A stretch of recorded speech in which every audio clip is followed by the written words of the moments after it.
Bonjour Séverine. Bonjour Bertrand. Le moins qu'on puisse dire, c'est que pour arriver à mon animal privé, vous êtes parti d'ailleurs, vraiment d'ailleurs. On peut dire ça. Alors en fait, j'ai fait un bac musique, ensuite j'ai fait un doc de lettres et je suis passée ensuite en hôtellerie où au niveau des études, je me suis arrêtée là et j'ai commencé ma carrière chez Hilton en tant que responsable commercial. À l'Arc de Triomphe à Paris. Arc de Triomphe à Paris. Pas mal quand même. Oui, c'était plutôt sympa. Et puis j'ai fait le tour au bout de 2 ans. On m'avait donné une mission que j'ai accomplie et puis du coup j'avais envie de changer. J'ai eu la chance en fait d'avoir toujours des créations de postes. Donc le poste avait été créé, j'ai développé ma partie. Et du coup, après, je me suis dit, il faut que je passe à autre chose. Et j'ai eu la chance d'avoir intégré une agence immobilière spécialisée dans les lofts. Et il y avait une création de poste aussi pour s'occuper de toute la France et la Belgique. Donc j'ai parcouru en cherchant des biens d'exception. À ce moment-là, on est encore assez loin des chats et des chiens. Qu'est-ce qui se passe ? Qu'est-ce qui se passe ? Là aussi, j'avais fait le tour.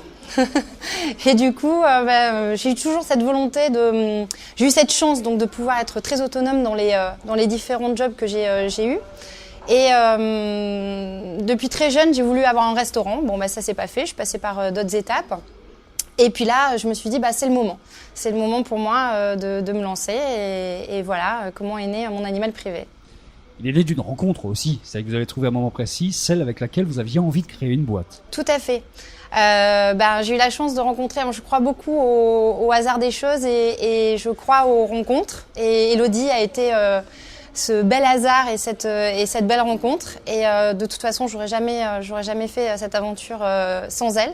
Donc ça a été vraiment une combinaison et de l'idée et de cette rencontre avec elle. Ça veut dire que toute seule, vous n'aviez pas l'idée de vous lancer dans une boîte ?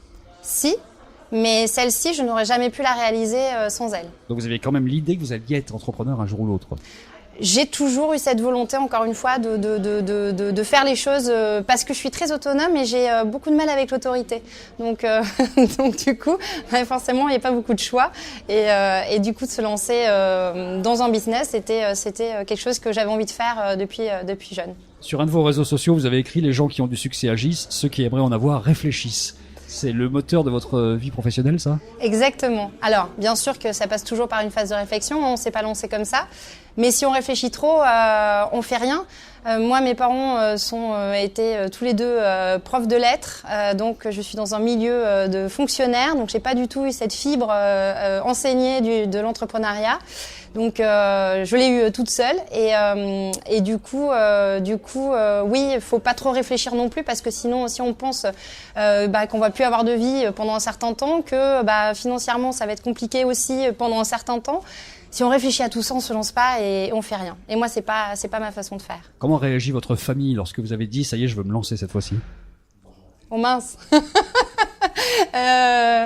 Oui, non, ils sont plutôt inquiets. Après ils m'ont toujours laissé faire. J'ai pas forcément fait le parcours qu'ils avaient imaginé. Donc finalement, ils se sont dit on la laisse faire et puis on verra bien. Est-ce que vous avez eu le sentiment qu'il fallait faire contre d'une certaine façon, en tout cas pas avec nécessairement le soutien des gens les plus proches, parce que c'est difficile de faire comprendre ça? Oui. J'ai l'impression d'avancer plutôt seule parce que quand les personnes connaissent pas, ça s'invente pas. Chacun et en plus on vous communique vos propres peurs. Donc je préfère au début quand j'ai dit on va lancer un site de vente privée dédié aux chiens et aux chats. Y en a qui ça faisait sourire. Il y en a qui se disaient oh là là l'entrepreneuriat au secours, donc finalement j'ai préféré ne plus en parler et puis mes peurs, mes angoisses je les communique à mon associée qui a cette chance donc de partager tout ça avec moi et elle au moins elle comprend et puis parce qu'elle est dans la même aventure. C'est compliqué de pouvoir avoir du soutien autour de soi par rapport à l'entrepreneuriat. Où est-ce que vous avez puisé la confiance qui permet de se lancer? Est-ce qu'elle était là? Est-ce qu'il a fallu la fabriquer d'une certaine façon? Est-ce que c'est l'expérience professionnelle d'avant qui l'a aidé? J'ai toujours été une fonceuse dans le monde du travail. Donc j'ai toujours eu cette énergie d'aboutir, de soulever des montagnes dans le milieu dans le milieu du travail. Donc j'ai travaillé très jeune, j'ai fait des boulots saisonniers, j'ai toujours aimé travailler. Même à 16 ans, je travaillais dans des restaurants, j'aidais ou dans des magasins. À 13 ans, j'allais dans des magasins pour aider à vendre des t-shirts. J'ai toujours aimé ça, donc aimer travailler, avoir confiance en soi, c'est deux choses différentes quand même. C'est une question que je me pose pas en fait. Pour moi, c'est très paradoxal parce que je n'estime pas être quelqu'un qui a confiance en elle dans la vie. Et là, je me pose pas de questions. J'ai un objectif, j'ai un but et voilà. À partir du moment où il y a une idée, il faut qu'elle aboutisse et je me pose pas ces questions-là en fait. C'est une obsession finalement, la réussite de cette boîte pour vous? Oui. Comme je vous le disais, c'est mon bébé. Donc oui, effectivement, j'ai une idée précise de là où je voudrais l'amener, où on voudrait l'amener. Et oui, c'est une obsession. Oui, c'est une vraie obsession. C'est-à-dire que vous avez le sentiment de jouer gros sur vous-même, c'est-à-dire sur votre rapport à votre capacité à fabriquer quelque chose et à le réussir pour le coup. C'est fabriqué, donc à partir du moment où l'idée là qu'elle a été mise en place, parce qu'une idée, tout le monde se lève le matin avec une idée, et se dire déjà que cette idée qui est dans la tête aujourd'hui, elle est concrète, on en parle, c'est du concret. Ce serait finalement, l'idée c'est à partir du moment où on a fait tout ça. C'est pour qu'on transforme l'essai et sinon ça n'a pas vraiment d'intérêt. Donc oui, il faut aller au bout. Qu'est-ce qui a changé en mieux par rapport à votre vie professionnelle salariée et en moins bien?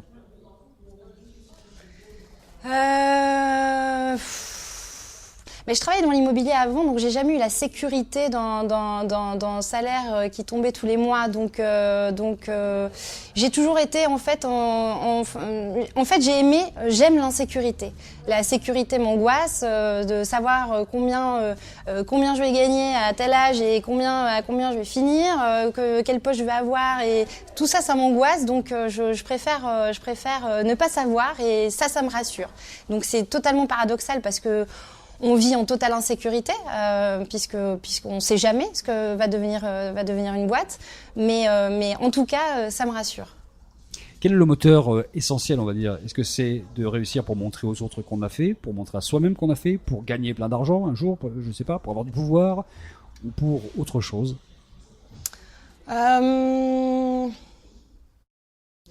Un peu tout ça, bien dosé.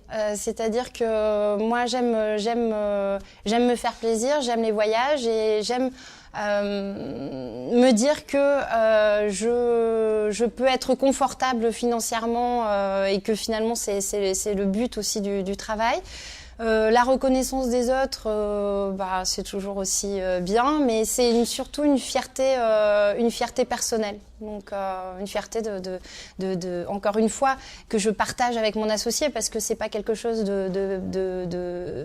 d'égoïste. Donc c'est vraiment une aventure à deux comme ça, c'est assez magique. Donc et on vit des émotions qui sont franchement, du début à la fin, on a pu avoir des petits coups durs, mais c'est des choses c'est comme un accouchement, on se souvient plus des douleurs, voilà, on se souvient que des belles choses, et quand on a des joies et quand on se regarde et il y a un truc qui se passe entre nous qui est absolument magique, et ça on le vit pas quand on est salarié.